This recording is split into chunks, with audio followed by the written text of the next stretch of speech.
तो क्या वर्णन किया, रेत एव यस्य आयतनम, रेत ही जिसका आश्रय है। मेरी आवाज सुनाई पड़ रही है ना? अच्छा। तो रेत ही जिसका आयतन है, यानी जिस देवस यस्य देवस्य, जिस देव का रेत ही आश्रय यानी आधार है, अर्थात जिसको आश्रय करके रहता है, वो हृदय लोको है। लोक्यते अनैन इति लोका, जिसके द्वारा देखा जाता है वह लोक यानी चक्षु। तो यहाँ पर करण अर्थ में प्रत्यय किया गया लोक शब्द से, लोकरी शब्द से, जिसके द्वारा देखा जाता है, आप प्रत्यय कर दिया। तो ऐसा हृदय लोक है, हृदय कोई लोक है, हृदय चक्षु है। और मनो ज्योतिर, और मन ज्योति, मन के द्वारा संकल्प विकल्प करता है। मन नहीं है तो फिर इंद्रिय कोई भी काम नहीं करती। तो इस प्रकार से ऐसे जो देव है, ऐसे देव को यो वही तम पुरुषम विद्यात, जो कोई भी साधक है उस पुरुष को जानता है। वह पुरुष कैसा है, सर्वस्य आत्मनपरायणम, संपूर्ण कार्यकरण संगात का वह आश्रय है, आश्रय करके रहता है। ऐसे देवता को जो जानता है, स वही वेदिता स्यात्, अर्थात वह वेदिता होता है। ऐसा जो जानने वाला ज्ञानी कहलाता है। हे याज्ञवल्क्य के, तुम तो बिना जाने ही उसको, अपने आप को ब्रह्म ज्ञानी जानते हो।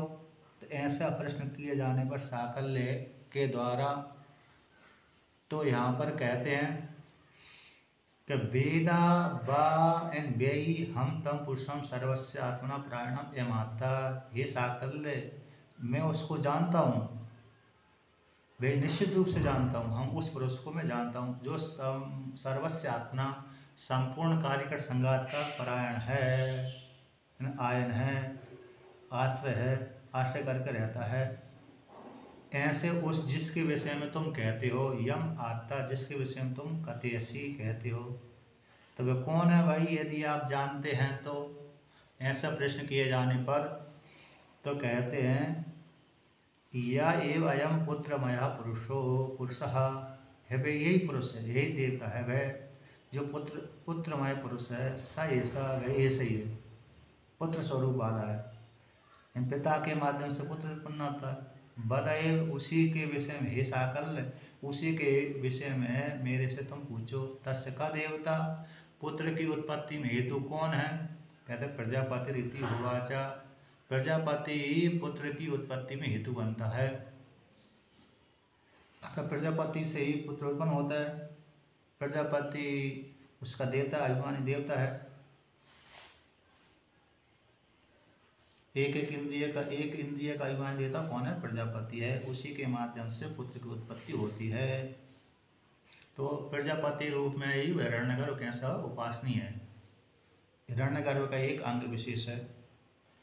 अब आगे कहते हैं कि रेत एव यस्य आयतनम, रेती जिस देव का आयतन है, पुत्रमय देवस्य, पुत्रमय जो देव है उस देव का रेत ही आयतन है।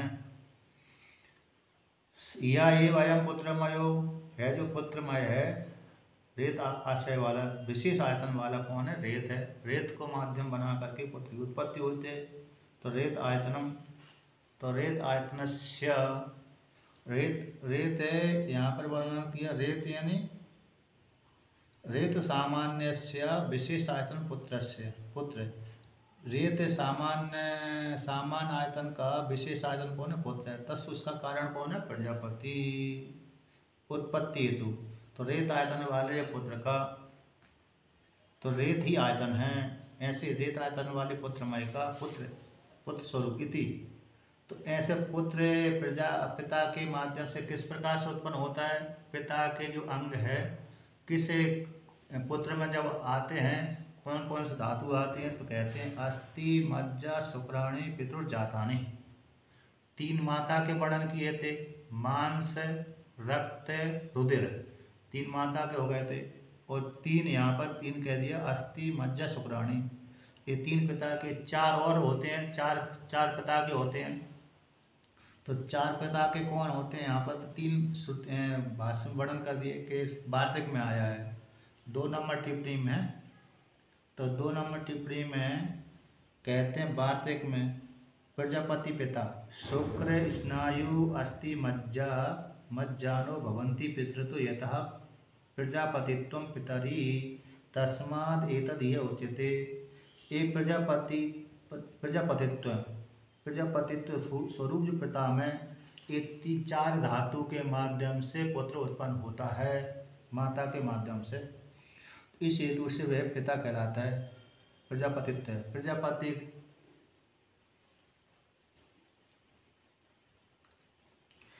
स्नायु नहीं है, स्नायु नहीं है तो स्नायु स्नायु है, तो स्नायु और जोड़ दो तो चार हो जाता है। नाड़ियाँ होती हैं, स्नायु है ना। सिरा सिरा बोलते हैं, नाड़ियाँ बोलते हैं। तो चार पिता के होते हैं ये, मज्जा अस्थि मज्जा शुक्राणु स्नायु। तो इस प्रकार से, और मांस रुधिर और रक्त, ये तीन माता के हो गए। तो सात धातुओं से मिलकर के हमारा पुत्र अथवा पुत्री का शरीर बनता है। पुत्र भी अथवा पुत्री पिता से उत्पन्न होता है, पिता माता से। तो तीन पिता की, चार पिता के धातु रहते हैं पुत्र में और पुत्री में, और पुत्र में पुत्री, और तीन माता के रहते हैं। इसी सप्त धातुओं से मिलकर के हमारा शरीर बना हुआ है। तो पिता से उत्पन्न होते हैं, ऐसे पिता से उत्पन्न होने वाला पुत्रमय रूप पिता है। मुख्य कारण कौन है? पिता ही है, रेत के माध्यम से उत्पन्न होता है। तस्य का देवता, क्या उसका पुत्र की उत्पत्ति हेतु कौन है? कौन देवता है उसका? प्रजापति रीति हुआ सा, प्रजापति ही उसका देवता है। प्रजापति पिता उच्यते। मूल कारण में प्रजापति पता है, मूल कारण में कौन है? प्रजापति। उसी से संपूर्ण जगत उत्पन्न हुआ है, फिर बाद में उसी से परंपरा बनी, तो उसी की संज्ञा उस इसमें आ जाती, माता पिता में जाती है। वही प्रजापति की संज्ञा इसमें क्या जाती है? पिता में जाती है। तो प्रजापति ही पिता कहलाता है, उत्पन्न करने वाला प्रजापति पिता कहलाता है। तो पितृत्व ही पुत्र से उत्पत्ति, यानी पिता से ही पुत्र की उत्पत्ति होती है। माता के माध्यम से होती है, पिता के माध्यम से होती है। वहाँ पर अरे एक बार शकुंतला का आया है, शकुंतला को लेकर के, शकुंतला को दुष्यंत के साथ विवाह हुआ, गंधर्व विवाह। तो अब गंधर्व विवाह हो जाने के पश्चात दो विकल्प से वहाँ पर कथा है। तो शकुंतला एक ही रात है शयन किया था उसने शकुंतला के साथ दुष्यंत ने, दुष्यंत ही नाम था ना उनका, राजा का। तो एक दिन गर्भधान करके वो तो अपने राज्य में आ गया। अब ये जो शकुंतला उसी का चिंतन करती रहती थी। तो कहते हैं किसी काल विशेष में दुर्वासा ऋषि आए होंगे उसी काल में, तो पुत्र तो पैदा हो गया था उसका, लेकिन अरे दुर्वासा ऋषि आए, उनका स्वागत सत्कार नहीं कर पाई। वो चिंतन इतना ज़्यादा कर रही थी पति के विषय में कि उसको मालूम ही नहीं था कि अरे दुर्वासा ऋषि आए हुए हैं। तो दुर्वासा ऋषि ने देखा कि मेरा अपमान किया है इसने, और मेरी स्वागत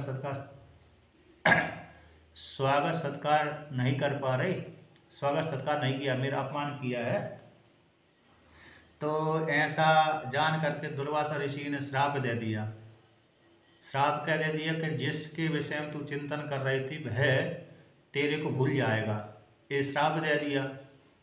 अब वो उसने भी सुना इस श्राप, दुर्वासा ऋषि का श्राप सुना भी नहीं उसने, शकुंतला ने, उसकी सखियों ने सुन लिया। तो सखियों ने कहा कि हे ऋषि, आपने गलत श्राप दे दिया, इसके ऊपर अनुग्रह करिए, ये तो दूसरे का चिंतन कर रही थी, अर्थात उसके पति के विषय में खोई हुई है, तो आप कृपा करिए। तो उन्होंने कहा कि जो उसने अंगूठी दी है, मुद्रिका दी है, वही मुद्रिका यदि देखेगा तुरंत याद आ जाएगी, एक कल्प को लेकर के। अब संयोगवश से वही अंगूठी उसके हाथ से गिर भी गई एक कल्प में। वही अंगूठी वो जो किसके नदी में गई होगी स्नान करने, नदी आदि में, तालाब आदि में, तो अंगूठी उसके हाथ से गिर गई, वो मछली ने खा ली। अब वो जब लेकर के गई, पुत्र बड़ा हो गया भरत, तो अब पिता ने कहा कि जो कण्व ऋषि थे, पिता उसके कण्व ऋषि, मतलब कण्व ऋषि ने पाला था, विश्वामित्र मुनि की पुत्री थी वो, लेकिन कण्व ऋषि ने पाला था। उसी चंद्र हाँ, और कण्व ऋषि भी क्षत्रिय वंश में पैदा हुए थे, और लेकिन वो बाद में ब्राह्मण बन गए थे। तो उन्होंने कहा कि अब तुम अपने पति घर में जाओ, तो लेके पुत्र को लेके चंद्रवंश में पैदा हुए, क्षत्रिय वंश में पैदा हुए थे कण्व ऋषि, बाद में ब्राह्मण बन गए थे। तो ये चंद्रवंश से और अरे ब्राह्मण भी बनता रहा बीच बीच में, ब्राह्मण में, और बीच में क्षत्रिय बनता रहा, दोनों मतलब मिक्सचर रहा है इसमें। बहुत से क्षत्रिय राजा बाद में ब्राह्मण बन गए थे। मेधातिथि है, कण्व ऋषि है, क्षत्रिय आते हैं, है तो ब्राह्मण बन गए, पहले क्षत्रिय वर्ण थे इनका, फिर बाद में ब्राह्मण बन गए थे।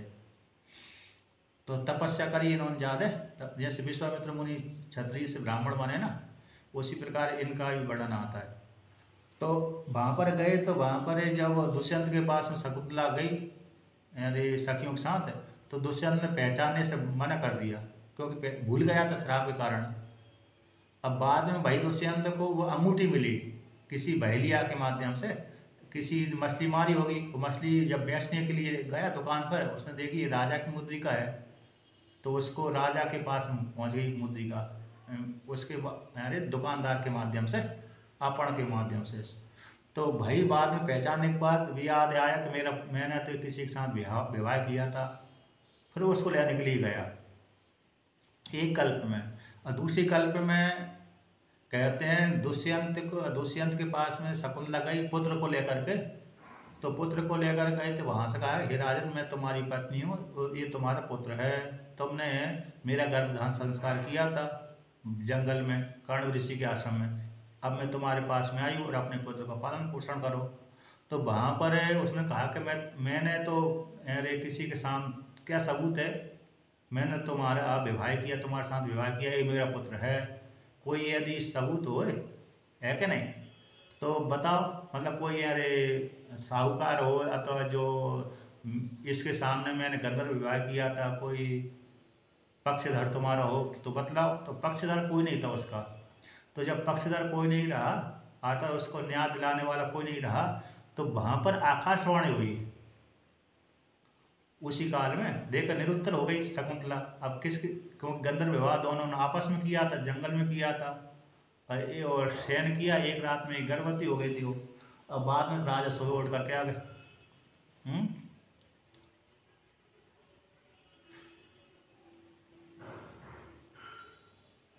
हाँ, और क्या। तो वहाँ पर वो कारण सही सही, तो वहाँ पर शकुंतला भी निरुत्तर हो गई थी। अब देखा, अब पछताने लगी, दुखी हो गई। तो बाद में आकाशवाणी हुई वहाँ पर, तो आकाशवाणी हुई, तो उसने आकाशवाणी ने कहा कि हे राजन, हे तुम्हारा ही पुत्र है, इसको भरण पोषण करो, ये तुम्हारा ख्याति फैलाएगा, यश फैलाएगा, तुम ही इसके भरता हो, तुम ही इसके भरण करने वाले हो। ये माता तो मात्र कैसी होती, धोखनी होती है। धोखनी जानते हैं ना, जो अरे लोहार है ना, तो लोहार है जो कोयला को, अग्नि को जलाते हैं हवा दे करके, तो उसको उपमा दी गई। तो जो माता पक्ष तो धोखनी के समान है, पिता वास्तव में पिता ही उससे पुत्र का भरण पोषण करने वाला होता है, धारण करने वाला, पुत्र को पैदा करने वाला होता है। और माता तो मात्र निमित्त होती है, इसलिए तुम इसका भरण करो, इसलिए इसका नाम भरत कहलाएगा। भरण पोषण इसका पालन करो, तुम्हारा यश फैलाएगा, ख्याति फैलाएगा, और बड़ा सूरवीर कहलाएगा। तो उसी के नाम से फिर भारत भी देश नाम पड़ा एक कल्प में। दुष्यंत पुत्र भरत के नाम से ही एक कल्प में भारत देश इसी के नाम से पड़ा। एक कल्प में ऋषभ देव जी का जो पुत्र, पहला पुत्र, 100 में से पहला पुत्र भरत था, उसके नाम से ही भारत देश पड़ा। तो वो वहाँ पर और मान लीजिए किसी कल्प से पड़ा होगा, है कि नहीं है, भरत के नाम से पड़ा हुआ, चाहे शकुंतला पुत्र से पड़ा हुआ हो, चाहे अरे ऋषभ देव जी के पुत्र से, भारत देश है, और क्या। तो कहते हैं, मतलब वहाँ पर ये धोखनी का विषय का वर्णन आया, धोखनी के ऊपर बोला था मैंने। तो इसलिए पिता ही पुत्र को उत्पन्न करता है, निमित्त माता बनती है। तो यहाँ पर इसलिए पिता, तो पिता कौन हो गया, तो प्रजापति। तो प्रजापति रूप पिता है, तो वर्तमान काल में जो पिता है उसकी संज्ञा ही प्रजापति हो जाती है। तो पितृ से ही, प्रजापति रूप पिता से ही पुत्र की उत्पत्ति होती है। अब इस प्रकार से कह दिया। अब भगवान भास्कर अब आगे कहते हैं, साकल्य इति होवाच इत्यादि ग्रंथ के तात्पर्य को कहने के लिए वृत्त को कीर्तन करते हैं, यानी आगे घटना का पूरी घटना को वर्णन करते हैं कि अष्टधा देवलोक पुरुष भेदन त्रिधा त्रिधा आत्मानं प्राविभिज्य अवस्थिता एको देवः प्राणभेद एव उपासनार्थं व्यपदृष्टः। अष्टधा 8 प्रकार से। तो यहाँ पर जो ये वाक्य आया था रेत रेतेव यस्य आत्मम, ये जो वाक्य है 8वां देवता को लेकर के है। प्रजापति जो देवता है 8वां है। तो 7वां नंबर का वरुण हो गया, है कि नहीं। पीछे रे रूपाणी रूप चक्षु, रूपाणी जिसका आयतन है, तो यहाँ पर इसका कौन देवता हो गया था, तस् देवता। अरे रूप का देवता तो अरे रस हुआ, निष्पत्ति रसो, प्राण का वर्णन किया था। 15वें का जो कौन है, प्राण है। प्रतिबिंबाग के असु है ना, असु वाला, तो देवता असु रहती। तो असु नंबर का जो 6ठा नंबर का है, तो यहाँ पास कहाँ से देवता चले थे, कहते हैं अरे 890 नंबर पृष्ठ पे है। तो पृथ्वी यस्य आत्मम, तो यहाँ से चालू हुआ था। तो यहाँ से एक देवता कहलाया। 10वें नंबर का जो मंत्र है उसमें एक देवता आ गया। 11वें नंबर में दूसरा देवता आ गया। और जो अंतिम का जो वाक्य आता है, कौन सा अंतिम का वाक्य, तस्य का देवता। तो तस्य का देवता में जो अंतिम वाक्य आया तो अमृत इति, तो वो देवता कहलाता है। ठीक है ना। सबके सब अरे 8 जो श्लोक मंत्रों के अंतिम में तस्य का देवता, तो उसमें दूसरे 11वें नंबर में स्त्री देवता आ गया। 12वें नंबर में अरे सत्यम देवता आ गया। 13वें नंबर पे अरे कौन आ गया, दिशा देवता आ गया। 14वें नंबर पे मृत्यु देवता आएगा। 15वें नंबर पे अरे असु देवता प्राण देवता आ गया। 16वें नंबर वरुण देवता आ गया। और 18वें में कौन, प्रजापति देवता आ गया। ये 8 देवता। एक ही जो हिरण्यगर्भ है वह 8 रूप से उपासनीय है, 8 प्रकार से वेद के द्वारा। तो अधिदेवत्व में इस रूप से उपासनीय है। हिरण्यगर्भ के अंग विशेष हैं, तो अंग विशेष हो जाने से वह हिरण्यगर्भ इस देव रूप से उपासना करने की योग्य है। तो अष्टधा 8 प्रकार से। तो अष्टधा व्यपदृष्टि अन्वया, कहते हैं 8 प्रकार से देवलोक पुरुष भेद के द्वारा, देवलोक पुरुष भेद के रूप से त्रिधा 3 प्रकार से आत्मानं विभज्य, अपनी आत्मा को विभाग करके अवस्थिता। 3 प्रकार से आयतन, करण और मन। आयतन हो गया, करण हो गया और मन हो गया। ठीक है ना, ये 3 हो गए। एक देवता के आयतन भी है और उसका अरे करण भी हो गया, इंद्रिय भी हो गई और मन भी हो गया, ज्ञान इंद्रिय कर्म इंद्रिय को लेकर के। तो एक पुरुष भेद के द्वारा 3 प्रकार से अपनी आत्मा को विभाग करके अवस्थित एक ही देवता, एक एव है, एको देव है, वह प्राण भेद है। तो कहते हैं क्यों है, कहते प्राण की भेद रूप से ही उपासना के लिए व्यपदिष्टा। प्राण भेद रूप से ही उपासना के लिए उपदेश किया गया है। तो इस प्रकार से प्राण रूप हिरण्यगर्भ है। अब कहते हैं अधुना दिग विभागन, अब वर्तमान काल में दिशा के विभाग रूप से पंचधा विभक्तस्य आत्मनि उपसंगार्थम आहा। अब दिशा के विभाग से 5 प्रकार से भेद रूप से उपासना की जा रही है, आगे की जाएगी। पंचदयन 5 प्रकार से, पहले अष्टधा हो गई, अब 5 प्रकार से। पूर्व दिशा में तुम कौन हो, पश्चिम दिशा में तुम कौन हो, दक्षिण दिशा में तुम कौन हो, उत्तर दिशा में तुम कौन हो। ऊपर की दिशा सामने वाली हो गई। तो 5 दिशा के विभाग रूप से 5 प्रकार से विभक्त है। कौन विभक्त हो गए, वही हिरण्यगर्भ है, संपूर्ण जगत का। तो संपूर्ण जगत में विभक्त हो गए हिरण्यगर्भ है, उसी के आत्मनि उपसंगार है। तो वह मैं इस रूप से अवस्थित हूँ। जैसे वामदेव ऋषि ने कहा ना, गर्भ में, इस गर्भ से ही बोल दिया उन्होंने कि मैं ही सूर्य हुआ था, मैं ही चंद्रमा हुआ था, मैं ही अन्य हुआ था, सारे देवता मैं ही हुआ था। उसी प्रकार से याज्ञवल्क्य का भी प्रत्यक्ष रूप से अभिमान है सारे देश में, सारी दिशाओं में, कि मैं ही इस रूप से अवस्थित हूँ। तो मैं ही इस रूप से अवस्थित हूँ अर्थात मैं ही, तो इससे क्या होगा, सिद्ध हो गया कि मैं ब्रह्म वेत्ता हूँ। जब व्यक्ति को आत्मज्ञान हो जाता है तो फिर अपने आप को जानता है कि मैं ही ब्रह्म निर्गुण निराकार परमात्मा मैं ही हूँ, मैं ही इस रूप में गया हुआ हूँ। याज्ञवल्क्य भी यहाँ भी यही कहते हैं कि मैं दिशा रूप से इस देवता में अवस्थित हूँ, है ना। उत्तर दिशा बनकर, उत्तर दिशा में मैं इस रूप से विराजमान हूँ, दक्षिण दिशा में मैं इस रूप से विराजमान हूँ, सूर्य रूप से मैं ही चमक रहा हूँ, इस प्रकार से वर्णन करते हैं। तो अपनी आत्मा में ही उपसंहार के लिए यहाँ पर वर्णन करती है श्रुति। श्रुति है ना, हृदय में श्रुति कहती है। तो उपसंहार के लिए आहा के कर्ता कौन होगा, श्रुति। तो श्रुति इस प्रकार से वर्णन करती है, यानी जब भी ब्रह्मवेत्ता किसी भी साधक को जब ज्ञान हो जाता है ब्रह्म ज्ञान, उसको अहंकार इसी प्रकार से होता है, अभिमान इसी प्रकार से होता है, इस प्रकार से।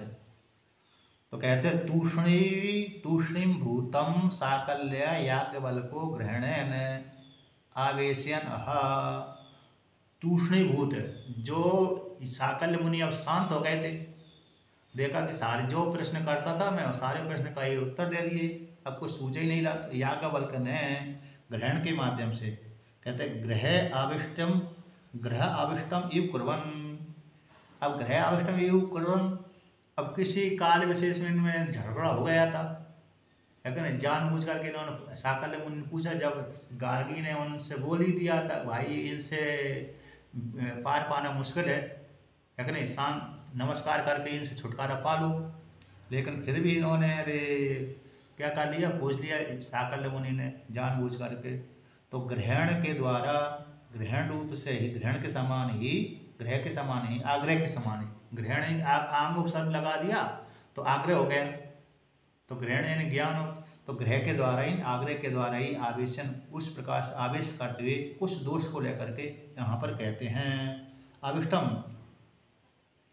तो यहाँ पर कहते हैं अथवा मुनि, यहाँ 8 नंबर टिप्पणी दिया, अवशिष्टम। अवशिष्टम यानी बचा हुआ, यदि अपि अस्य, इसका, तन्मा पृच्छतु, हे साकल्य मुनि, यदि तुम्हारे मन में कोई भी जिज्ञासा हो, बची हुई है, तो और मेरे से पूछ लो। इति आशय से, एक प्रकार का आशय, अथवा दूसरी प्रकार से जानबूझ करके मेरे को पूछा, जब मैंने उत्तर दे दिया, गार्गी ने समझा भी दिया, फिर भी इसने प्रश्न कर दिया। अथवा करुणाश को लेकर कहते हैं कि बचा हुआ और तुम्हारे मन में यदि कोई शंका है तो और भी मेरे से पूछ लो। अथवा अति प्रश्नात् अनर्थम करुणाया मुनिर आहित्य। तो यहाँ पर कहते हैं अति प्रश्नार्थम, तो अति प्रश्न कैसे, अनर्थ का हेतु होती है। विद्वान भी कैसे, जैसे ज़्यादा उदाहरण दिया ना, तो एक उदाहरण कौन सा आता है, जैसे चंदन यद्यपि शीतल होता है, लेकिन ज़्यादा फिर उसी को रगड़ते हैं तो अग्नि भी प्रकट कर देता है। तो उसी को लेकर के यहाँ पर कहते हैं अति प्रश्न के लिए, अति प्रश्नार्थ, अति जो प्रश्न हो गया ना, तो वो कभी कभी क्रोध का हेतु हो जाता है। अनर्थम है, तो करुणा के द्वारा मुनि पुनः कहते हैं।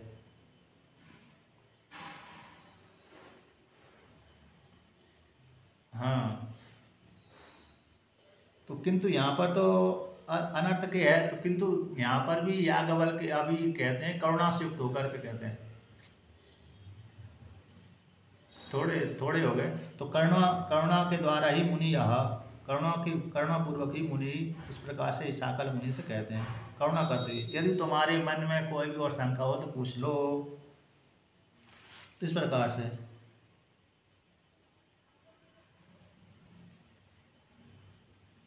यहाँ पर टीका दिया है, अरे 900 नंबर की पृष्ठ पे अंत एक ही पंक्ति है, लोक सामान्य आकार रूप, लोक के सामान्य आकार रूप से विशेष अवच्छेद देव है। लोक सामान्य आकार रूप पुरुष है, विशेष अवच्छेद वाला देव, तत् आकार तत् कारण रूप से, कारण तत् वो है उस देव का जो कारण है। अनैन इस प्रकार से, अनैन इस प्रकार से, तो विशेष आकार शरीर रूप, शरीर आधारी।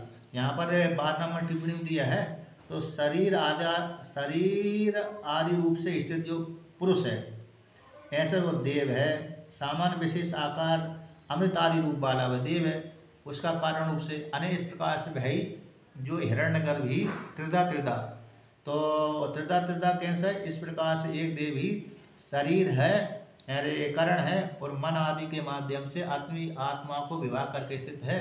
एक एक देव उक्ता जो कहा गया सब प्राण आत्मा सूत्रात्मा है, सब प्राण ही सूत्रात्मा हिरण्यगर्भ है। तद भेद उसी के भेद रूप से पूर्वोक्त सभी का ही उपासना के लिए 8 प्रकार से उपदिष्ट किया गया है। अधस्तात् अब 5 प्रकार से वर्णन करते हैं।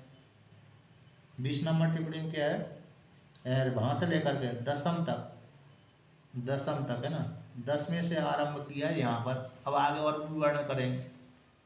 अच्छा, ये तो आगे वर्णन कर दिया। तो देखिए अब यहाँ पर वर्णन करते हैं। तो यानी जो तूष्णीम वो साकल्य के प्रति याज्ञवल्क्य कहते हैं आग्रह पूर्वक ग्रहण के माध्यम से कुछ और बचा हुआ है, यदि तुम्हारे मन में शंका है तो मेरे से और भी पूछ लिए। इस प्रकार से यहाँ पर कहते हुए यहाँ पर कहते हैं। अब यहाँ पर पुनः साकल्य कहता है, साकल्य है ना, तो साकल्य से कहते हैं याज्ञवल्क्य मुनि के साकल्य इति होवाच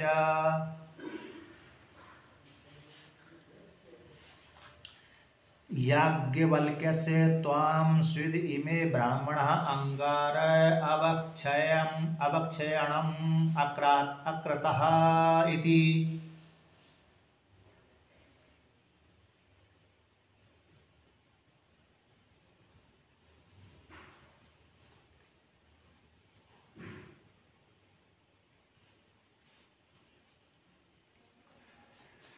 तो कहते हैं कि याज्ञ साकल्य इति होवाच याज्ञवल्क्यस्य त्वां स्विद् इमे ब्राह्मण अंगार अवक्षयणम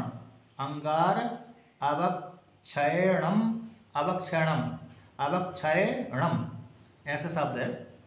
अब उपसर्ग हुआ क्षयणम है, अब उपसर्ग पूर्वक है और क्षयणम छीछय धातु है। तो क्षयणम छीछय धातु से बन गया, अरे अणादि प्रत्यय करके अन प्रत्यय करके। तो कैसे अन प्रत्यय करके हो गया, तो अब उपसर्ग छीछय धातु से अवक्षयणम ये शब्द हो गया। अक्रातः ये प्लुति है, अक्राता इति। तो कहते हैं तो यहाँ पर वर्णन करते हैं याज्ञवल्क्य ने कहा हे साकल्य इति होवाच, ऐसा याज्ञवल्क्य ने कहा। साकल्य यहाँ संबोधन है, हे साकल्य इति होवाच, ऐसा याज्ञवल्क्य ने कहा कि त्वाम साकल्य याज्ञवल्क्य ने साकल्य को क्या कहा कि त्वाम तुमको, साकल्य मुनि को स्विद् निश्चित रूप से, ये अव्यय स्विद् इमे ब्राह्मण, ये जो ब्राह्मण है तुमको उकसा दिया, जानबूझ कर तुमको क्या कर दिया, उकसा दिया। वो तुमको क्या बना दिया, कहते अंगार अवक्षयणम, अंगार को पकड़ने वाला, अंगार को अवक्षयन पकड़ने वाला। जो अंगार को पकड़ने वाला कौन हो, जलतू ही आपको पकड़ने वाला कौन होता है, चमीटा चिमटा है ना। तो अथवा संदंश, संदंश भी बोलते हैं अथवा चिमटा भी बोलते हैं। संदंश है संसी, तो संदंश का तो संसी छोटी छोटी और चमीटा बड़ा बड़ा होता है। यदि आग बहुत बड़ा अलाव है तो वहाँ पर चमीटे ही रखते हैं, धूना पर जैसे रखते हैं ना वो चमीटा रखते हैं। तो कहते हैं कि तुमको इन जो ब्राह्मण है, सामने बैठे हुए ब्राह्मण हैं, इन लोगों ने, इन सारे ब्राह्मणों ने तुमको क्या बना दिया, अंगार अवक्षयणम, अर्थात अंगार को पकड़ने वाला चमीटा संदन से बना दिया। अक्राता ये संबोधन है, तो ये प्लुति आई है संबोधन में, प्लुति आई अक्राता, तो एक ऐसे विचार करने के लिए है। 1 नंबर टिप्पणी दी है प्लुति विचारार्था, तुम विचार करो, मन में विचार करो। ये ब्राह्मण तुमको उकसा रहे हैं, आप और पूछो और पूछो और पूछो, है क्या नहीं, इस प्रकार से ऐसा कहा अर्थात उकसा दिया। तो यहाँ पर याज्ञवल्क्य की वाणी सुनकर के थोड़ा अरे साकल्य मुनि को भी थोड़ा नाराजगी आ जाती, ये तो मेरे ऊपर आक्षेप कर रहे हैं। तो यहाँ पर कहते हैं अब भगवान भास्कर व्याख्यान करते हैं। साकल इति होवाच याज्ञवल्क्य स्वाम स्विद इति वितर्के। तो स्विद जो अव्यय आया है स्विद इति, तो वितर्क के अर्थ में तर्क वितर्क, तुम विचार करो हे साकल्य मुनि, तुम विचार करो। याज्ञवल्क्य ने ऐसा कहा। तो याज्ञवल्क्य ने, ये याज्ञवल्क्य का वाक्य है कि इमे नूनम ब्राह्मण, ये जो निश्चित रूप से जो ब्राह्मण बैठे हैं, ब्राह्मण वर्ग बैठा हुआ है, कहते हैं ब्राह्मण कैसे, अंगार अवक्षणम। तो अंगार अवक्षणम का अर्थ अंगार अवक्षीयन्ते यस्मिन् संदन साधु तद अंगार अवक्षणम। कहते अंगारा अवक्षीयन्ते, ग्रहण किए जाते हैं। अंगार कैसे, जिसके द्वारा पकड़े जाते हैं। 10 नंबर टिप्पणी में किए दिया 10 का निरुद्यन्ते, निरुद्यन्ते निरुद्ध का दिया है, पकड़ लिया जाता है। तो निरुद्यन्ते का अर्थ हो गया पकड़ लिया जाता है।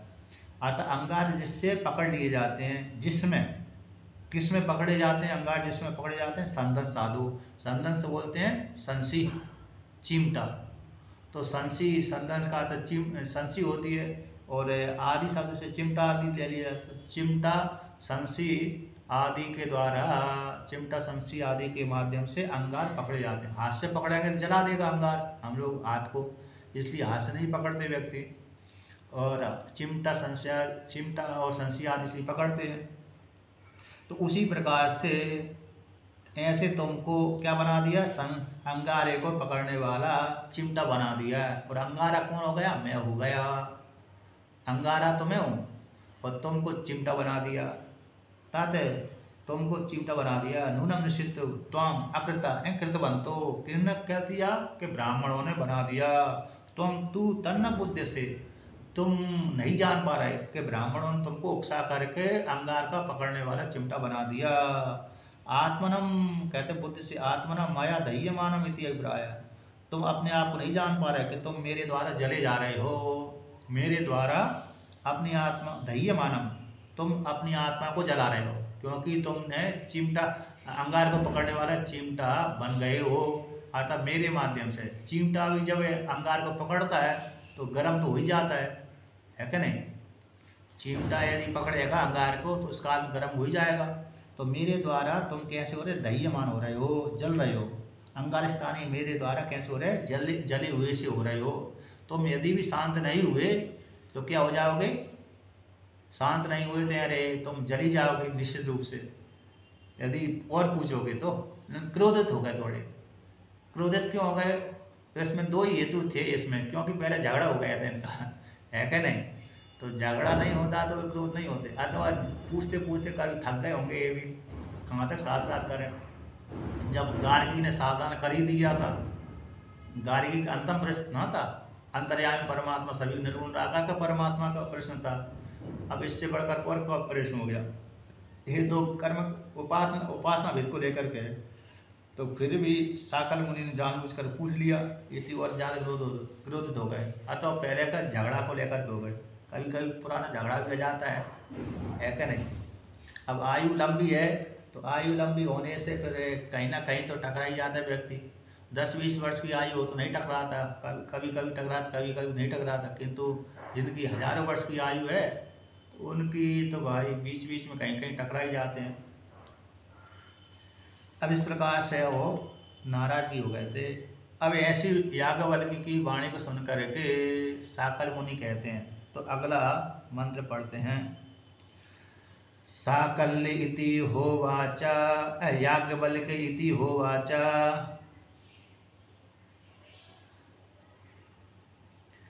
साकल्यो यदिदं कुरु पांचालानहं ब्राह्मणान् अत्यवादी किं ब्रह्म विद्वान् इति।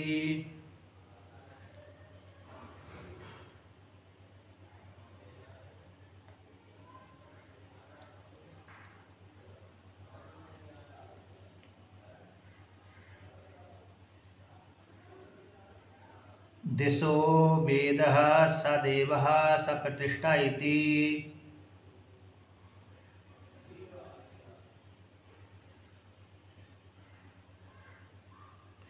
यद्दिशो वेत्ता स देवः स प्रतिष्ठः।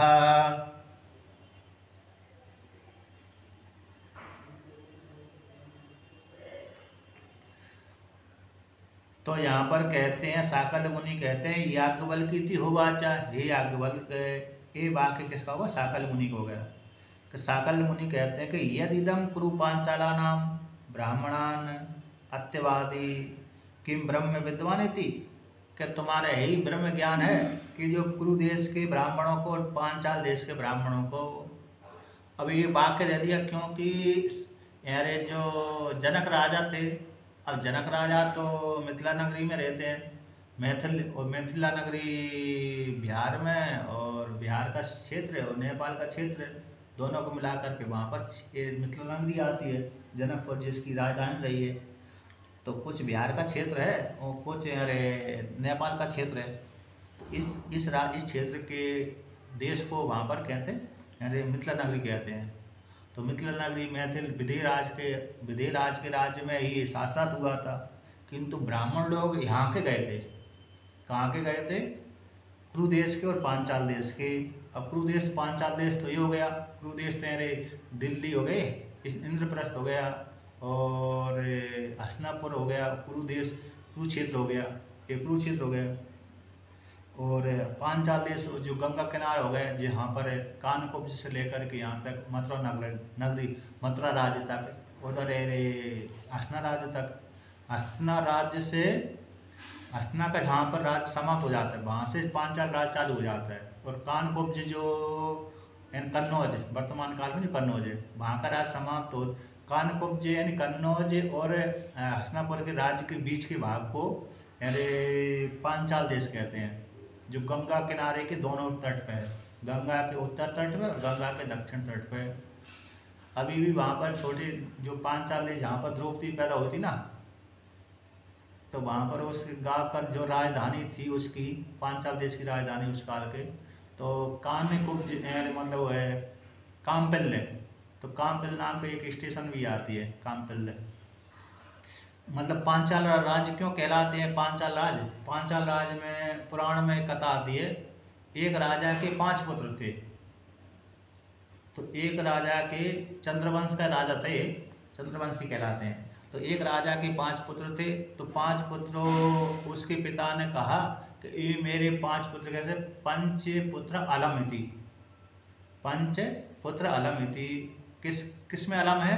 राज्यार्थे, ममहा पंच पुत्रा राज्यार्थे अलम इति, तो मेरे जो 5 पुत्र राज करने के लिए योग्य हैं, 5 पुत्र राज करने के योग्य हैं। तभी से उनके फिर उसने देश भी बांट दिया, इसलिए पांचाल राज कहलाए। तो उन्हीं के नाम से फिर पांचाल राज कहलाया। आता है मेरे 5 जो पुत्र हैं राज करने के योग्य होने के कारण पांचाल देश नाम तभी से पड़ गया। तो इसलिए वे सारे जनपद मिलकर के 5 देशों के एक राजा के 5 पुत्र और 5 ने राज किया था, अलग अलग देश बांट करके उसी क्षेत्र में, इसलिए पांचाल देश कहलाया। और उनका मुख्य जो केंद्र वहाँ पर रहा कामपिल्ले नगरी। इसलिए पांचाल देश के ब्राह्मण और गंगा किनारे के है ना, गंगा किनारे के जो कुरुक्षेत्र और पांचाल देश के उसमें शामिल यहाँ पर मधुपुरी मथुरा राज्य की सीमा भी लगती है। तो कहते वहाँ के ब्राह्मणों को और कुरु देश के ब्राह्मणों को हो सकते उस काल में यहाँ के ब्राह्मण कैसे रहे थे? श्रेष्ठ रहे थे, क्योंकि याज्ञवल्क्य इधर इसी क्षेत्र के रहे थे, वो भी सासार करने के लिए वहाँ पर गए थे, और सारे ब्राह्मण वहीं के ही हैं। याज्ञवल्क्य के पिताजी को नहीं मालूम।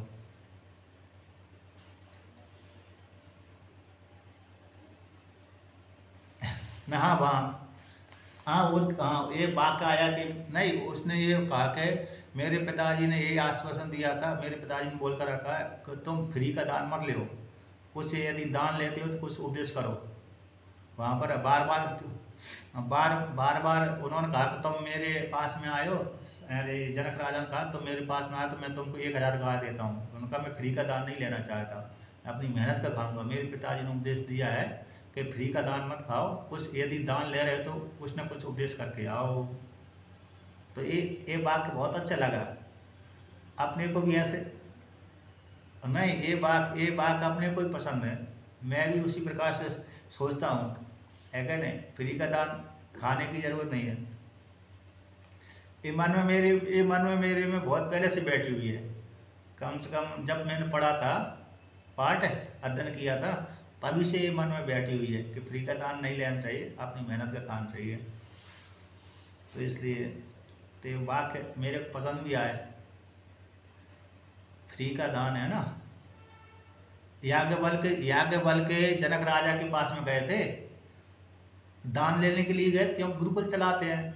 तो जनक राजा ने कहा कि मैं तुमको 1000 गाय देता हूँ, मतलब धन देता हूँ। तो उन्होंने कहा मैं मेरे पिता ने उपदेश किया कि तो फ्री का दान मत लो, अर्थात उपदेश करके लो। यदि दान लेना है तो किसी से हाँ तो उपदेश करके ले लो। कुछ न जिसने दान दिया उसको जरूर उपदेश करो, कुछ न कुछ आश्वासन दे, उपदेश करो, कुछ न कुछ कहो, ज्ञान का उपदेश करो उसको, जिसमें जो सामर्थ्य हो आशीर्वाद दे दो, उपदेश कर दो इत्यादि। ये वाक्य मेरे को पसंद आया, मैं तो ये बोल रहा हूँ, है क्या नहीं। हाँ, और ये अनुशीलन भी मैं करता हूँ लगभग, अच्छा रहता है मेरे को। तो देखिए यहाँ पर अरे सदैव कहते हैं तुम ब्राह्मण, अरे जो कुरु देश के ब्राह्मण और पांचाल देश के ब्राह्मणों को अतिक्रमण करके, अत्यवाद को अतिक्रमण कर दिया, अतिक्रमण करके क्या अतिक्रमण करना चाहते हो, क्या तुम्हारा यही ब्रह्म ज्ञान है? किम क्या है ब्रह्म ज्ञान यही है, तुम ये ऐसे विद्वान हो, है क्या नहीं, जो इनका अतिक्रमण कर रहे हो। इस प्रकार से कही यही तुम्हारा ब्रह्म ज्ञान है कि इन ब्राह्मणों को, कुरु देश के ब्राह्मणों को और पांचाल देश के ब्राह्मणों को अतिक्रमण कर रहे हो, उनका अपमान कर रहे हो। अतिक्रमण करना मतलब अत्यवादी हो जाना, मतलब अतिक्रमण कर देना। ऐसा साकल्य मुनि ने कहा। तो साकल्य मुनि की वाणी को सुनकर के याज्ञवल्क्य कहते हैं देखो मेरा ब्रह्म ज्ञान ऐसा है, इतना ही मात्र है। दिशो वेदा सदेव प्रतिष्ठा इति सप्रतिष्ठा इति, मेरा ब्रह्म ज्ञान इतना है, इतना मात्र है कि मैं दिशाओं को जानता हूँ, दिशाओं को अकेला नहीं जानता, देवताओं को जानता हूँ, देवताओं को अकेले नहीं, सा प्रतिष्ठा के सहित सा देवताओं के सहित दिशाओं को जानता हूँ। तद दिशो वेदता, उन और दिशाओं को भी जानता हूँ, दिशाओं को जानता हूँ, देवताओं को भी जानता हूँ। उस दिशा में कौन कौन से देवता प्रतिष्ठित हैं, कौन देवता उस दिशा का कौन देवता है और कौन देवता प्रतिष्ठित है। प्रतिष्ठा के सहित देवता के सहित दिशा को जानता हूँ, उसके अभिमानी देवता को जानता हूँ। यदि दिशो वेदता, यदि तुम दिशा को जानते हो, सदैव सा प्रतिष्ठा, प्रतिष्ठा को भी जानते हो, देवता को जानते हो, तो बतलाओ। ऐसा साकल्य मुनि ने कहा, यदि तुमने कह दिया कि मैं दिशा को जानता हूँ, दिशा के देवताओं को भी जानता हूँ, दिशा की प्रतिष्ठा को भी जानता हूँ, तो ज्ञान भी जानता हूँ, ज्ञान का फल भी जानता हूँ। जो साधक इस रूप से उपासना करेगा तो उपासना करने के पश्चात उसको उस फल की प्राप्ति होगी। यदि पूर्व दिशा की ओर, पूर्व दिशा का जो अभिमान देवता इंद्र देवता है, उस रूप से उपासना करेगा तो भविष्य में फिर इंद्र देवता बन जाएगा। दक्षिण दिशा की अभिमान देवता यमराज है, उसकी उपासना करेगा तो भविष्य में फिर वह मरने के पश्चात यमराज बन जाएगा इत्यादि। तो ऐसा है, साकल्य मुनि ने कहा कि तुम फल को, उपासना का फल भी जानते हो, इस रूप से प्रतिष्ठित हो, तो फिर बदलाव, प्रतिज्ञा करी दी तो बदलाइए। अब पहले भगवान भास्कर व्याख्यान करते हैं और फिर 20वें मंत्र से फिर वर्णन करते हैं। तो कहते हैं याज्ञवल्क्य इति होवाचा साकल्य मुनि ने कहा, हे याज्ञवल्क्य, ऐसा साकल्य मुनि ने कहा, यदिदं कुरु पांचालानां ब्राह्मणान अत्यवादी अतियुक्तवान असि स्वयं भीतास त्वाम अंगार अवक्षयणम कृतवंत इति। यदिदं, तुम ऐसा कहते हो, तुम कह रहे हो कि जो कुरु देश के ब्राह्मण और पांचाल देश के ब्राह्मणों को अतिक्रमण करके अति उक्तवान असि, स्वयं भीता, वो ब्राह्मण जो कुरु देश के ब्राह्मण और पांचाल देश के ब्राह्मण भयभीत हो गए, और भयभीत होते हुए भी तुमको उन ब्राह्मणों ने, उन्होंने तो प्रश्न करना बंद कर दिया, और बंद करके तुमको अंगार का पकड़ने वाला चिमटा बना दिया, संदस बना दिया उन ब्राह्मणों ने। स्वयं तो प्रश्न नहीं कर रहे, वो तुमको उकसा रहे हैं। कैसे उकसा रहे हैं? जैसे दक्ष प्रजापति, जब प्रजापति पद बन गए थे, जब प्रयागराज में अरे देवता आदि बैठे थे, सभा चल रही थी, उसी काल में शिव जी भी थे, उसी काल में ब्रह्मा जी थे। और जब दक्ष प्रजापति वहाँ पर प्रयागराज में आए, उन्होंने सुना कि सारे ऋषि मुनि यज्ञ कर रहे हैं और साथ साथ कर रहे हैं, चलो मैं भी चलता हूँ। तो दक्ष प्रजापति को देख करके सारे तो उठ गए, लेकिन शिव जी नहीं उठे, है ना। शिव जी ने प्रणाम नहीं किया और दक्ष प्रजापति को भयंकर क्रोध आ गया। तो दक्ष प्रजापति ने उनको क्या किया, बहुत बुरा भला किया, बुरा बुरा बुरा भला बोला। अब दक्ष प्रजापति को उकसाने के लिए भृगु ऋषि अपनी दाढ़ी हिला रहे थे, है कि नहीं। भृगु ऋषि क्या कर रहे थे, अपनी दाढ़ी हिला रहे थे, पूषा देवता दांत दिखा रहे थे, वो आश्वासन दे रहे थे। इसका अर्थ हो गया आश्वासन देना, दाढ़ी हिलाना, दाढ़ी पर हाथ फेरना भृगु ऋषि ने, तो आश्वासन दे रहे थे। हाँ तुम उकसाना बोलते हैं इसको, उकसा रहे थे, हाँ ठीक कर रहे हो, ठीक कर रहे हो, हम तुम्हारे साथ हैं, एक ना पीछे से हम तुम्हारी मदद कर रहे हैं, साथ हैं। पूषा देवता ने आंख दिखाए थे, दांत दिखाए थे, किसी देवता ने, भग देवता ने आंख दिखाई थी, अन्य देवता ने जो जो भी दिखाया था आश्वासन दिया था, हाँ अच्छे कर रहे, अच्छे कर रहे। कोई आंख से इशारा कर रहा था, कोई दांत दिखा रहा था, कोई दाढ़ी हिला रहा था। तो दक्ष प्रजापति को और जोश वो मिल गया ना, हिम्मत आ गई, तो उन्होंने ज़्यादा और बुरा भला कहा। तो उसी प्रकार से यहाँ पर भी वही प्रश्न आ गया कि उन ब्राह्मणों ने, तो वो ब्राह्मण तो डर गए थे, किंतु तुमको उकसा दिया, तो तुम उसको उकसा करके अंगार को पकड़ने वाला चिमटा तुमको बना दिए। यदि भी वो भयभीत हैं फिर भी तुमको उकसा रहे हैं। तो इस प्रकार से साकल मुनि ने उन याज्ञवल्क्य से कहा, इति किम ब्रह्म विद्वान सन एवं अधिक्षिपसि ब्राह्मणान। तो कहते हैं किम उक्त्वा तत् क्या क्या वे यही ब्रह्म विद्या, यही आपका ब्रह्म विज्ञान है, ब्रह्म विद्या है, विद्वान है, ब्रह्म विद्वान है, ब्रह्म विद्या है, नहीं ब्रह्म ज्ञानी है, क्या है तुम्हारा ब्रह्म ज्ञान है। तो अधिक्षिपसि ब्राह्मणान, जो तुम ब्रह्मवेत्ता होते हुए, विद्वान होते हुए अन्य ब्राह्मणों को क्या कर रहे हो, आक्षेप कर रहे हो। त्रिस्क्रु से 8 नंबर टिप्पणी दिया, त्रिस्क्रु से, यही क्या तुम्हारा ब्रह्म ज्ञान है। इस प्रकार से ब्रह्म ज्ञान होता है कि तुम अन्य ब्राह्मणों को क्या कर दो, उपेक्षा कर दो, ठीक है ना। विद्वान सन, तो विद्वान होते हुए भी, ब्रह्म विज्ञानी ब्रह्मवेत्ता होते हुए भी तुम अन्य ब्राह्मणों को क्या कर रहे हो, तिरस्कार कर रहे हो, यही तुम्हारा ब्रह्म विज्ञान है क्या, ऐसा प्रश्न हो गया। तो याज्ञवल्क्य कहते हैं, याज्ञवल्क्य कहते हैं, कहते तच्च याज्ञवल्क्य कहा ब्रह्म विज्ञानम तावदिदम मम किम तद्दिशो वेदा दिग् विषय विज्ञानम जाने। देखो साकल्य मुनि, मेरा ब्रह्म विज्ञान तो इतना है, मेरा ब्रह्म ज्ञान कैसा है, इतना है। तावदिदम मम, मेरा है ब्रह्म विज्ञान है, क्यों है कि तद्दिशो, मैं दिशाओं को जानता हूँ, दिशा तद्दिशो वेदा, दिग् विषयम विज्ञानम जाने, दिशा को विषय करने वाले विज्ञान को मैं जानता हूँ, ये मेरा ब्रह्म ज्ञान है। इतना ही अकेला नहीं है कि तच्च न केवलम दिशम एव, केवल दिशा को अकेला नहीं जानता, तो फिर क्या जानते हो, कस्सा देवा देवी सह दिग् अधिष्ठात्री भी, दिशाओं के कहते हैं, दिशाओं के जो अभिमान देवता हैं, अधिष्ठाताओं के सहित उसको जानता हूँ। कि इतना ही और भी, किंच सप्रतिष्ठा, प्रतिष्ठा भिश्च सा, प्रतिष्ठा के सहित उसकी गति है, उपासना का फल क्या है। वो जो कोई भी दिशा के अभिमान देवता की उपासना करेगा तो उसका कोई ना कोई फल तो होगा, उस उपासना के फल को भी मैं जानता हूँ। इस तरह, इस प्रकार से याज्ञवल्क्य मुनि ने कहा। अब ऐसे कहने के पश्चात पुनः साकल मुनि प्रश्न करते हैं, मुनि युक्तम, कहते मुनि के द्वारा कहे गए वाक्य को साकल मुनि अनुवाद करके पूछते हैं। क्या पूछते हैं, यदि दिशो वेत्ता सदैव सप्रतिष्ठा इति, यदि तुम दिशा को जानते हो, दिशा के सहित दिशा के अभिमानी देवता को भी जानते हो, और दिशाओं की उस उपासना का फल भी जानते हो, प्रतिष्ठा को भी जानते हो, तो सफलम यदि विज्ञानम तो या प्रतिज्ञातम, फल के सहित इस विज्ञान को तुमने प्रतिज्ञा करी है, तो फिर बतलाइए उस दिशा का कौन देवता है। अगले प्रश्न के द्वारा, अगले वाक्य के द्वारा वर्णन करेंगे, है कि नहीं। अब अगला वाक्य आता है, अरे चलते हैं तो मंत्र पढ़ते हैं। मतलब इन्होंने प्रतिज्ञा कर दी, देवता को, दिशा को जानता हूँ, देवताओं के अभिमानी देवता को जानता हूँ, और उपासना के फल को भी मैं जानता हूँ। जो कोई साधक इस प्रकार से उपासना करेगा उसको उस फल की प्राप्ति हो जाएगी। तो सबसे पहले वर्णन करते हैं, पूर्व दिशा के वर्णन करते हैं। तो किम देवतो अस्याम प्राच्यां दिशि असीति आदित्य देवता इति।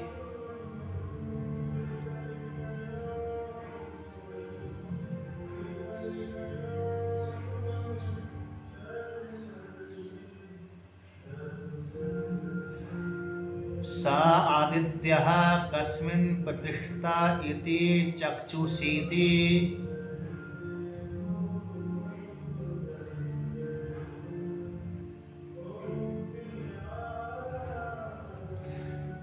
कस्मिन्नु चक्षु प्रतिष्ठितम् इति रूपेषु इति।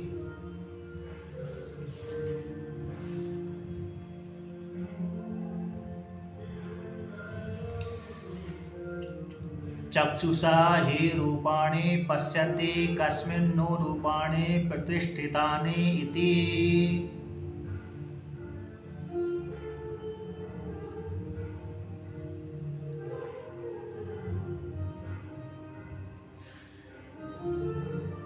हृदय इति होवाच।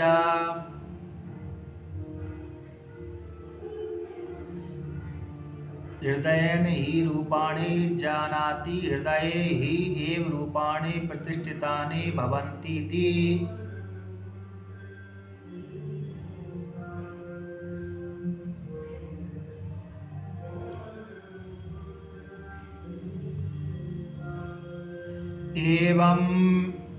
एवं एव एतद् याज्ञवल्क्य।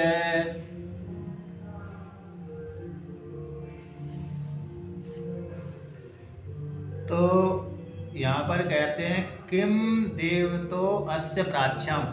तो यहाँ पर वर्णन करते हैं कि साकल्य मुनि प्रश्न करते हैं, तो प्रतिज्ञा करती याज्ञवल्क्य मुनि ने, किस देवता, मैं दिशा को जानता हूँ, दिशा के देवता को जानता हूँ और फल को भी जानता हूँ, प्रतिष्ठा को भी जानता हूँ। ऐसी विज्ञान का प्रतिज्ञा कर दी। तो प्रतिज्ञा करने के पश्चात अब 5 रूप से यहाँ पर उपासना है, पंचधा, 5 प्रकार से वह प्राण की उपासना करते हैं। मैं इस देवता में अवस्थित हूँ। पंचधा उपासना नहीं है, पंचवेद से, यानी हिरण्यगर्भ की 8 रूप से वो वेद की उपासना तो वर्णन कर दी। अब हिरण्यगर्भ की 5 रूप से, है ना, 5 प्रकार के वेद से उपासना करते हैं, वर्णन करते हैं।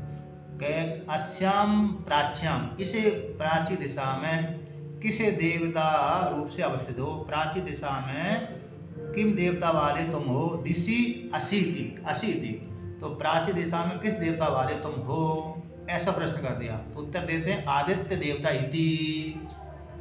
दिशि असी इति, दिशि शब्द अलग हो गया, असी शब्द अलग हो गया, इति शब्द अलग हो गया। तो इस अस्याम प्राच्याम, अस्याम सप्तमी है, प्राच्याम सप्तमी है, तो ये इस दिशा में, पूर्व की दिशा में, किम देवता, किस देवता वाले हो। दिशि है, दिशि भी सप्तमी एक वचन हो गया। तो अस्याम प्राच्याम दिशि, ये तीनों का अन्वय एक साथ हो जाएगा। और असी मध्यम पुरुष का एक वचन हो गया, इति अव्यय हो गया। तो किम देवता ये प्रतिमा का एक वचन हो गया। तो अस्याम प्राच्याम दिशि, इस प्राची पूर्व की दिशा में तुम किस देवता वाले हो। उत्तर देते हैं आदित्य देवता इति। आदित्य देवता रूप से मैं अवस्थित रहता हूँ।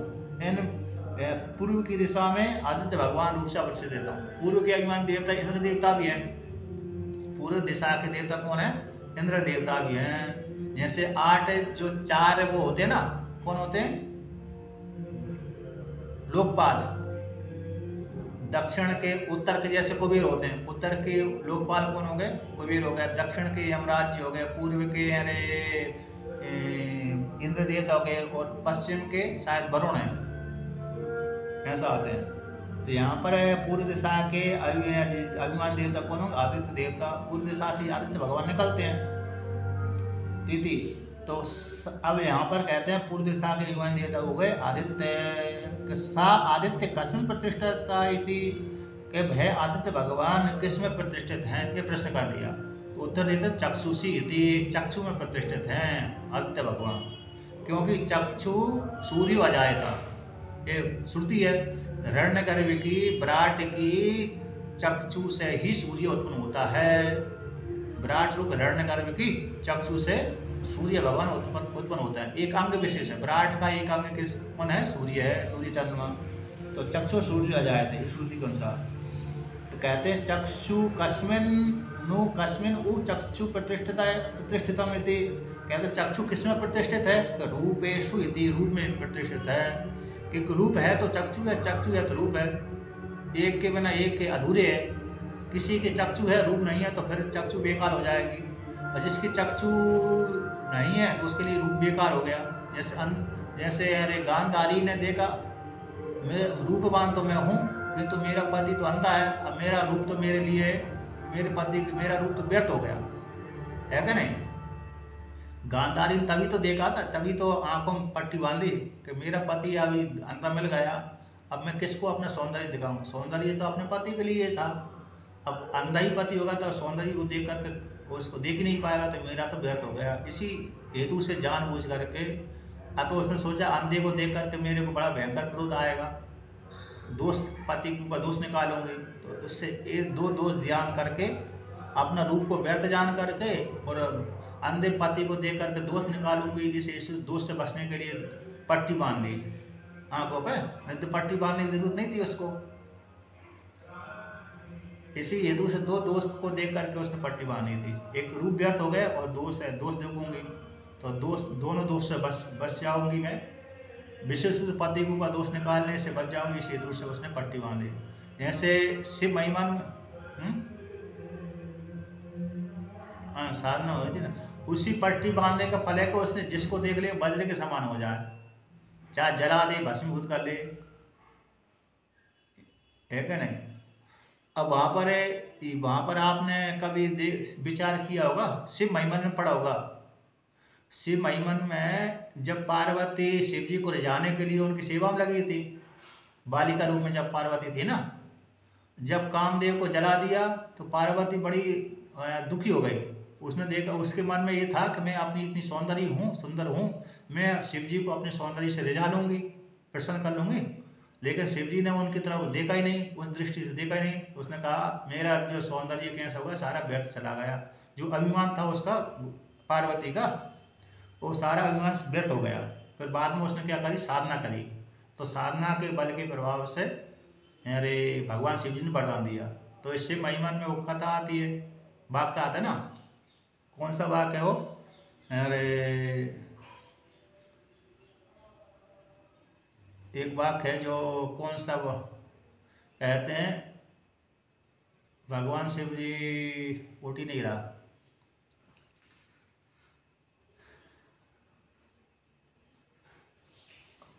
पुरहा पुरहा पुरहा पुरहा प्रत्यक दक्षा है ना, पुरा पर शिव महिमन का श्लोक है वो शायद है 30-31वां सूत्र है। यानी मतलब यहाँ पर अरे भगवान शिव जी ने कामदेव को सामने ही जला दिया, सामने जलते हुए कामदेव को देख करके अपने आप को उसने क्या जाना, देखा कि मेरा सारा सौंदर्य व्यर्थ चला गया, जो कामदेव उसको निमित्त बना करके शिव जी को ले जाने के लिए आया था, तो वहाँ पर भी था। तो यहाँ पर कहते हैं चक्षु रूप में प्रतिष्ठित है, तो उसी को वर्णन करते हैं कि रूपा कहते हैं चक्षुषा ही रूपाणी पश्यति, चक्षु के द्वारा ही रूप को देखता है। कस्मिन रूपाणी प्रतिष्ठितानि थी, रूप किस में प्रतिष्ठित है? हृदय इति होवाचा, हृदय में प्रतिष्ठित है, कि हृदय में प्रतिष्ठित है। हृदय ने बुद्धि, मन और बुद्धि को एक करके हृदय बोल दिया, तो हृदय में ही रूप प्रतिष्ठित है। हृदय ने ही रूपाणी जानाति, हृदय के द्वारा ही रूप को जानता है। हृदय ही एव रूपाणी प्रतिष्ठितानि भवन्ति, हृदय में ही सारे रूप प्रतिष्ठित होते हैं। इस प्रकार से, क्योंकि व्यक्ति के मन में जब हृदय में रूप नहीं है, जैसे मन नहीं संकल्प विकल्प कर रहा, तो चक्षु इंद्रिय क्या करेगी? देखेगी नहीं। मन यदि आंखों अरे मन तो दूसरा ही चिंतन कर रहा है, तो यदि आँख खुली भी है, हाँ रूप सामने खड़ा भी है और आँख खुली भी है, लेकिन मन दूसरी तरफ चला गया, तो देखता हुआ चक्षु देखते हुए भी नहीं देख पाती, है कि नहीं? चक्षु तो फिर क्या करती है, वैसी व्यर्थ हो जाती है। जैसे वहाँ पर वर्णन करते हैं ना, जैसे शिल्पकार है, मूर्तिकार जब आँख आदि का चित्र बनाता है तब वो उसको एकाग्र मन करना पड़ता है, तो उसके सामने से राजा की सवाल निकल जाए, कोई जनता निकल जाए, उसको समझ दिखता ही नहीं है कब निकला है कब नहीं निकला।